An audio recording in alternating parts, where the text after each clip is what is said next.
नमस्कार. तिखट पाहुणचार रेसिपीज मध्ये तुम्हा सर्वांचे पुन्हा एकदा मनापासून स्वागत. आज आपण नारळी भात कसा तयार करायचा हे पाहणार आहोत. नारळी पौर्णिमा म्हटलं तर घरोघरी नारळी भात हा तयार केला जातो. आज आपण नेहमीच्या पद्धतीपेक्षा एक वेगळी पद्धत वापरून झटपट असा कुकरच्या मदतीने फक्त 2 शिट्ट्यांमध्ये हा भात तयार करणार आहोत. मऊ मोकळा सुटसुटीत नेहमीपेक्षा दुप्पट छान चवीचा नारळी भात तयार करण्याची ही एकदम सोपी पद्धत सांगितलेली आहे. तर चला लगेच हा नारळी भात कसा तयार करायचा ते पाहूया. त्यासाठी या ठिकाणी मी अर्धा वाटी किंवा अर्धा कप बासमती तांदूळ घेतलेला आहे. तर कुठलाही तुम्ही सुवासिक जुना तांदूळ घ्या किंवा आंबेमोहोर घेतला तरी चालेल, फक्त तो जुना असावा, म्हणजे तयार होणारा भात हा छान मोकळा सुटसुटीत तयार होतो.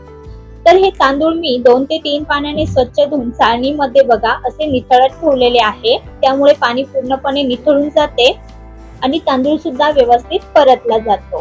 तर दुसरीकडे मिक्सरला ओलं खोबरं घेऊन त्यावरील पाटीचा काळा भाग काढून खोबरं बारीक करून ते मिक्सरला फिरवून घेतलं, म्हणजेच नारळाचा चव तयार करून घेतला. तर तो सुद्धा अर्धा कप भरेल इतपत तो घेतलेला आहे, म्हणजेच इथे खोवलेला नारळ वापरायचा आहे.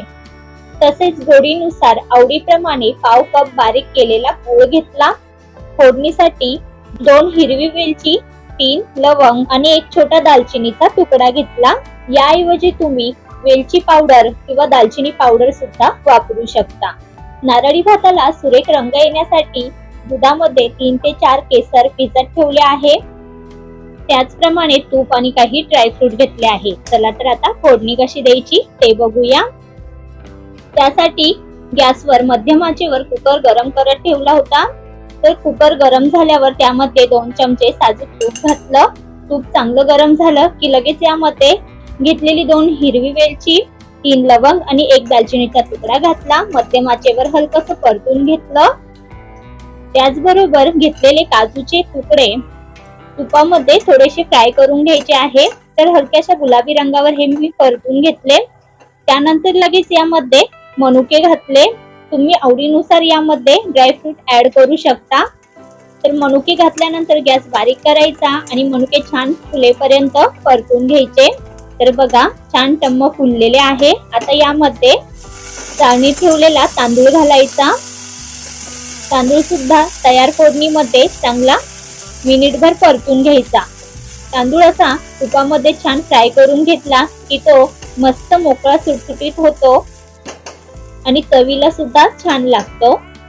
तांदूळ थोडा परतून झाला की लगेच यामध्ये खोवलेला नारळ घालायचा. चमच्याने मोजाल तर हा बरोबर 4 चमचे आहे.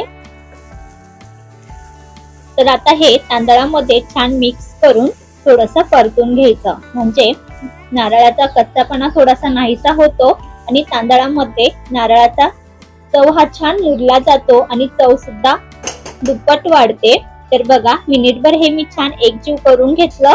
आता यामध्ये केसरचं जे दूध करून घेतलेलं होतं ते घालूया, म्हणजे रंग तर सुरेख येईलच पण चवीमध्ये सुद्धा फरक पडतो. अप्रतिम असा हा नारळी भात तयार होतो. तर बघा रंग किती सुरेख आलेला आहे. आता यामध्ये भाताची गोडी वाढण्यासाठी आणि अधिक रंग येण्यासाठी अर्धा कप बारीक चिरून घेतलेला गूळ घातला. गूळ वापरल्याने भाताची पौष्टिकता तर वाढतेच, तर गूळ हा आपल्या शरीरासाठी चांगला असल्याने गुळापासून आपल्याला लोह आणि आयर्न सुद्धा मिळतं. तर शक्यतो गूळच वापरायचा. आवडत नसेल तर तुम्ही यामध्ये साखर वापरू शकता, पण शक्यतो गूळच घालायचा. गूळ घालून फारच सुंदर चवीचा हा नारळी भात तयार होतो. तर बघा गूळ सुद्धा यामध्ये मी चांगला एकजीव करून घेतलेला आहे. आता हे परतून झालं तर यात भात शिजण्यासाठी पाणी घालूया. तर ज्या कपने तांदूळ घेतला त्याच कपाने 3 कप पाणी घातलं. तर इथे मी जुना तांदूळ वापरला त्यामुळे मी 3 कप पाणी घातलं. जर तांदूळ हा नवीन असेल तर पाणी थोडं कमी घालायचं किंवा नेहमीच्या भाताच्या प्रमाणानुसार पाणी ऍड करा. आता हे व्यवस्थित मिसळून घेऊ आणि किंचितच फक्त पाव चमचा इतकं मीठ ऍड करू आणि पुन्हा एकदा चांगलं मिक्स करून झाल्यानंतर पाण्याला एक उकळ आली की लगेच कुकरचं झाकण लावून कुकरच्या मध्यम आचेवर फक्त 2 शिट्ट्या करून घ्यायच्या. 2 शिट्ट्या झाल्यानंतर गॅस बंद करायचा कुकरची पूर्ण वाफ गेल्यानंतरच झाकण उघडायचं. तर बघा, अगदी मोकळा सुटसुटीत, खाली न चिटकता परफेक्ट प्रमाणानुसार या ठिकाणी नारळी भात तयार झालेला आहे. शीतनशीत चांगला मोकळा सुटसुटीत होतो. अगदी सुगंधित असा हा भात तयार झालेला आहे. तूप, केशर, दूध, गूळ, नारळाचा चव आणि भाताचा सुगंध, अप्रतिम अशी चव या भाताला आलेली आहे.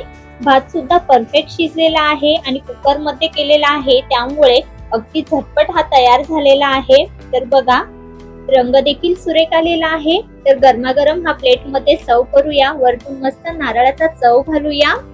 एकदम सोपी अशी पद्धत आहे, शिवाय आपण कुकर मध्ये तयार केलेला आहे. तर तुम्हाला ही कुकर मध्ये गूळ घालून केलेला हा स्वादिष्ट नारळी भात कसा वाटला कमेंट करून सांगा. तर आजची ही नारळी पौर्णिमा विशेष रेसिपी आवडली तर लाईक करा. पुन्हा भेटूया एका नवीन रेसिपी सोबत. तोपर्यंत धन्यवाद.